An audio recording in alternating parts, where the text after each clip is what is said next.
A boy from the rice fields, a place where the horizon stretches endlessly, and the air is filled with the scent of fresh earth and growing rice. This is where my story begins. I, Nueng, grew up in a small village nestled amidst emerald rice paddies.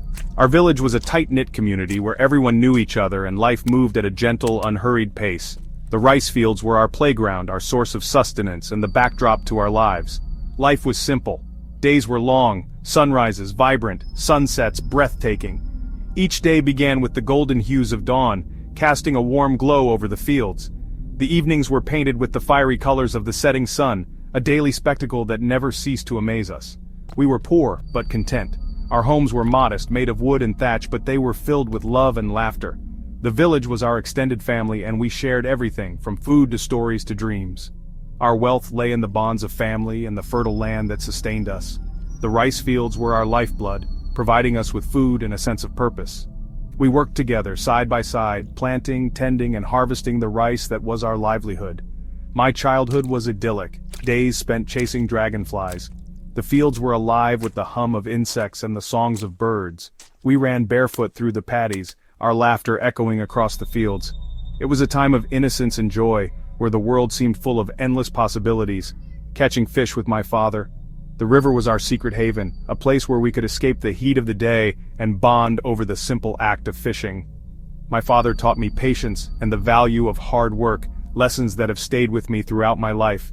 Helping my mother in the rice fields. She was the heart of our family, strong and resilient. Together we would plant the young rice shoots, our hands working in unison. It was hard work, but it was also a time of bonding and learning. Evenings filled with laughter and shared stories under a sky teeming with stars. The night sky in our village was a canvas of twinkling lights, a sight that filled us with wonder. We would gather around a fire, sharing tales of the past and dreams for the future. It was a time of connection and reflection. But this tranquil existence, like the shifting monsoon winds, was destined to change. The seasons brought with them not just the rains, but also challenges and uncertainties. The monsoon winds were a reminder that life, like the weather, is ever-changing and unpredictable. It all started with Khan, a stranger who arrived in our village one day, bringing with him stories of the world beyond the rice fields. His presence marked the beginning of a new chapter in my life, one that would take me far from the familiar fields of my childhood. Khan, my closest friend. We were inseparable. From the moment we met, it was as if we had known each other for lifetimes. We shared everything, our dreams, our fears, our secrets. We were like two halves of the same spirit, bound together by an unspoken understanding. We spent countless hours whispering secrets under the vast sky, lying on the grass and dreaming of the future. Our bond was unbreakable, or so I thought. We were adventurers in our own right, exploring every nook and cranny of our small world. Our laughter echoed through the rice fields, a testament to our unbreakable bond. The setting sun would cast long shadows, but we never noticed. We were too busy living in the moment, cherishing every second of our friendship. Then Rung arrived. She was like a breath of fresh air, bringing with her a sense of mystery and excitement that neither of us had ever experienced before. Rung, the daughter of the new school teacher. She was different from anyone we had ever met. Her presence was captivating, and it wasn't long before both Khan and I found ourselves drawn to her. Beautiful, with eyes that sparkled like dewdrops on a spider's web. Her smile could light up the darkest of days, and her laughter was like music to our ears. We both fell for her. Our friendship, once so strong, began to strain under the weight of our feelings. We found ourselves competing for her attention, and the bond we had cherished for so long started to fray. Competition, a venomous serpent, slithered between us. The more we vied for Rung's affection, the more our friendship suffered. It was as if a dark cloud had settled over us, casting a shadow on everything we once held dear. Rung chose Khan. In that moment, my world came crashing down. The pain of losing her was nothing compared to the agony of losing my best friend. My heart shattered. Betrayal cut deep. I felt as if a part of me had been ripped away, leaving a gaping void that nothing could fill. Our friendship, broken, lay forgotten like a discarded childhood toy. The memories of our adventures, our laughter, and our dreams now seemed like distant echoes of a time long past. The fracture between us was irreparable, and the bond we once cherished was lost forever. Years passed, the hurt remained, a dull ache in my chest. I moved to the city, seeking solace in anonymity. One day a letter arrived, Khan's handwriting. He was getting married, to Rung. The invitation felt heavy in my hand, a physical manifestation of my unresolved emotions. A strange pull drew me back to my village, back to the source of my pain. Khan's house stood at the edge of the village, shrouded by an unsettling stillness. A sense of unease gripped me as I approached. The windows were dark, yet I could hear faint sounds from within. Muffled voices, the scrape of chairs. Nueng, you've come. Inside, the air hung heavy, thick with the scent of jasmine incense and something else I couldn't place. The table was set for three steaming bowls of rice, 3 sets of chopsticks. "Where's Khan?" I asked, my voice barely a whisper. He's waiting, she murmured, her voice a low, eerie croon. We ate in silence, the only sound the rhythmic clinking of chopsticks against porcelain. The atmosphere was oppressive, suffocating. Just as I was about to break the agonizing silence, the phone rang. Yes, it's terrible. Granny Dang answered, her face draining of all color. She hung up, her hand trembling as she turned to me. There's been an accident. Khan and Rung, they're gone. The news hit me like a physical blow.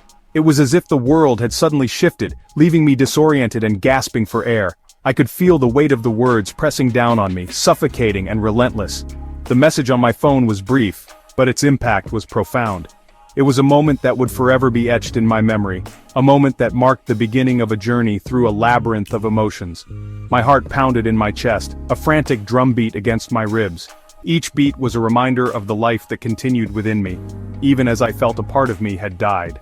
The anxiety was overwhelming, a tidal wave of fear and uncertainty crashing over me. I clutched my chest, trying to steady my breathing, but the panic was relentless. It was as if my body was reacting to a danger that my mind couldn't fully comprehend, a primal response to an unimaginable loss. Grief washed over me, but it was a strange, distorted grief. It wasn't just the sorrow of losing someone dear. It was a complex web of emotions that I couldn't untangle. I found myself alone in a dark room, tears streaming down my face, each drop a testament to the pain I felt. The solitude was both a comfort and a curse, giving me space to mourn but also amplifying the emptiness that now filled my heart. It was a grief that seemed to have no end, a sorrow that would forever be a part of me. Intertwined with it was something else, something cold and dark, guilt. It crept into my thoughts, a shadow that I couldn't escape.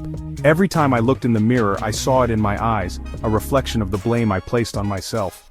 The eerie atmosphere around me seemed to echo my inner turmoil, the cold tones a mirror to the chill that had settled in my soul. I questioned every decision, every action, wondering if I could have changed the outcome, if I could have saved them.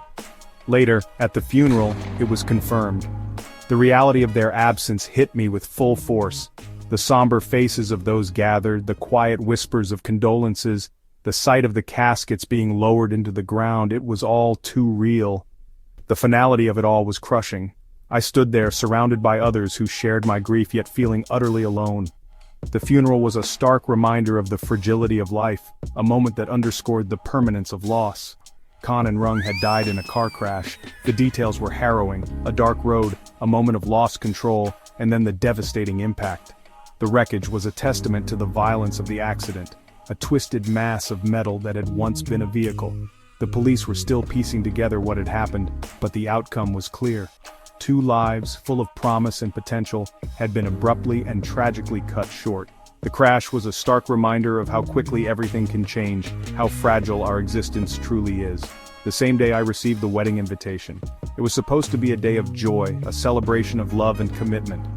The invitation was beautifully crafted, a symbol of the happiness that awaited. But now, it felt like a cruel twist of fate. The juxtaposition of life and death, of beginnings and endings was almost too much to bear. The invitation lay on the table, a stark contrast to the grief that now consumed me. It was a reminder of what could have been, of the future that had been stolen away. The same day I felt their presence in the house. It was a sensation that was both comforting and unsettling. The shadows seemed to move with a life of their own, and I couldn't shake the feeling that I was being watched. It was as if Khan and Rung were still with me, their spirits lingering in the spaces they had once occupied. The house, once a place of warmth and safety, now felt eerie and unfamiliar. Their presence was a reminder of the bond we had shared, a connection that even death couldn't sever. Had they been trying to tell me something, to say goodbye, to seek forgiveness? These questions haunted me, echoing in the silence of the empty house. I searched for answers, hoping to find some semblance of peace. The ghostly figures in the background, the whispers in the dark, they all seemed to be pointing to something just out of reach. I wondered if I would ever understand, if I would ever find the closure I so desperately needed. The ghosts of the past and the ghosts of guilt were now a part of my reality, a constant reminder of the love and loss that had shaped my life. I couldn't shake the feeling that I had been visited by their ghosts. That eerie night at Khan's house played over and over in my mind. The set table, the muffled voices, Granny Dang's strange demeanor. Had my anger, my resentment, somehow manifested itself in the spectral realm? Had my unresolved emotions kept their souls tethered to this world? I left the village a changed man, haunted not by the ghosts of my friends but by the ghost of my own guilt.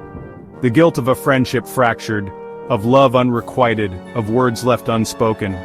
The memory of that night, and the unsettling events that transpired, serves as a constant reminder of the enduring power of emotions, even beyond the veil of death. I am forever marked by the past, forever haunted by the ghosts of what could have been.